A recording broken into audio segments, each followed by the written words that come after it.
duke qenë se ne kemi një lidhje shumë të ngushtë dhe me pjesën e Italisë, si kompani flasim, si kompani gjithmonë, ne do mundohemi që të bëjmë një co-holding mes Shqipërisë dhe Italisë për pjesën e partneritetit dhe dublimit në gjuhën italiane gjithashtu dhe pjesën e kthimit të filmit për tregun italian. Sepse në momentin që ne e bëjmë dublimin dhe pjesën e krijimit të partnershipit me The Crownin,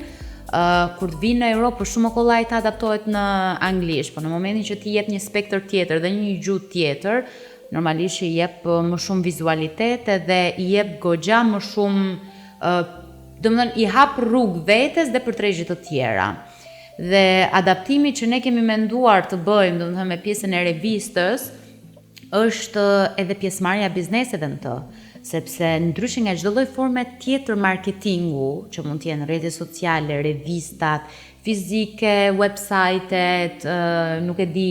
pjesa domethënë e komunikimit B2B, atyre kontratave të mëdha për distribucione, investime e të tjera me radhë, filmi është diçka që lë gjurmë, sepse në momentin e parë që ti prezantohesh si biznes, do kesh një logo e cila do të ngelet aty dhe do kesh një format viziv i cili nuk do të hiqet më. Po, shumë e drejta. Kështu që kjo ka qenë edhe arsye kryesore sepse ne kemi loguar që të bëjmë një bashkëpunim, domethënë me Maximal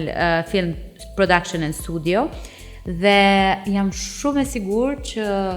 do arrim suksese akoma më të mëdha se sa filmi që tashmë i ka marrë sukseset e tij.